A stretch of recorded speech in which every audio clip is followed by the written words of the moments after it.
done, whether it be boxing, whether it be The Apprentice, whether it be his towers, he's always had inclusion. Always had inclusion. So why is he a racist now? Because he's running as a Republican. Why is it that if you run as a Republican, you're a racist or you're an Uncle Tom? That's not what it is. It's not how it works. Okay, he won the nomination by speaking from the heart, right? He won the Republican nomination. When he comes to black churches and speak to black people, he's speaking to white people about black people, number one. I felt that the man was genuine. I felt he really wants to connect with the black community. And the only way to connect to the black community is to come to the black community and talk to black people. You can't do it from wherever, from Trump Tower. He has to come down from Trump Tower, so to speak, and come down here where the black people are at. So, yeah. This is a pivotal time in America, and if African Americans don't grow up and look at what people are saying and not what people are telling them that they said, and if they go out and vote Hillary Clinton in, they will no longer have the America that they've had before, and it won't be better, it'll be for the worse. Hey, we're in Cleveland Heights. I just came out of the center where Donald Trump was at. A whole lot of his supporters were in there, and I just went in there to see what he was all about and what he had to say today. How you doing? My name is Jeff Betts. Live in Lyndhurst. Married, 3 kids. Just went to see went to see Donald Trump. I think it was terrible. People say that the Republicans don't reach out to Republicans don't reach out to the black community, and so now we're reaching out, and they need to understand that this is a party of inclusion and of uplifting. I don't know if he really care about all the fact that we get shot up and the fact that our school systems is all messed up. I don't know. The thing that kills me, man, he'll use Chicago, which is terrible. What's going on in Chicago? He'll use black on black crime statistics. He'll use unemployment.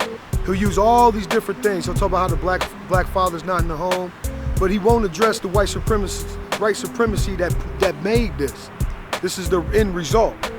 Paraphrase, there are some people who are doing that job, right? A lot of them are good, but there are some people who are doing that job that maybe if they have these kind of problems, they should just find something else to do, another line of work.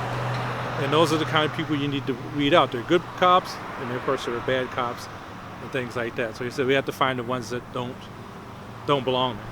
We don't want to keep you where you are. It's not about the minimums, but it's about the maximums. See, the American dream is what counts. See, I want to be able to be here and be somewhere else tomorrow, not be here and die here. I'm not trying to be on the government system from the time I'm born until the time I die. I want to actually excel, and I want that for my community, and so does Mr. Trump. Then one of his black guys, Larry Elder, he'll get up there. I had to go because he's like, yeah, the black man ain't in the home. It's not racism, the black man ain't in the home. Well, the black man ain't in the home because of a result of racism, flat out. So I had to go, man. I couldn't take it no more. And they're talking about how the African American community, we have a lot of food stamps and all that. The amount that we use that has risen. He said the unemployment is at like 8% or something. It should be down to like 3 or 4% or something like that. And once again, he didn't get no solutions. I was listening for solutions. He didn't give any solutions though. He said he'll fix it. That was the solution. He'll fix it.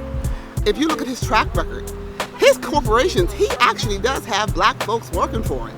You've never seen him do anything, not even on television, that he did not have diversity. He didn't become a racist until he started running for president. That's crazy.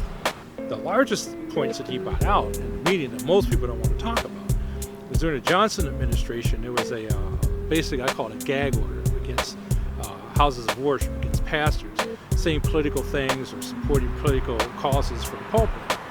He wants to remove that protest from the Johnson 1950s, 54 or something like that. Anyway, he wants to remove that because right now, if they say something that the IRS doesn't like, they can take your 501(c) status away from you. Right? So Donald Trump did bring that up again, and that is a very important part because the churches, the churches themselves, a lot of morality and things like that also come from the pulpit in the churches. And why do you think Trump is a better candidate than him? Because Hillary Clinton has been around for a long time, and you can't tell me anything that she's done that has better qualified your life, including her husband while he was in the White House.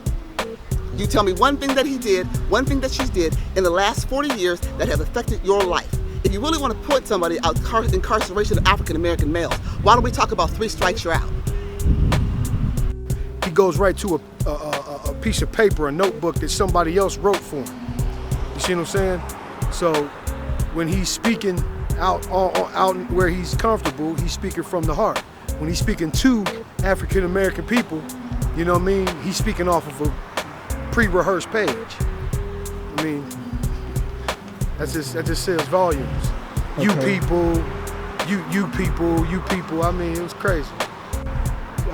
Rehearsed. I mean, every time he speaks directly to the African American community, he goes right off of a page. He's disingenuous.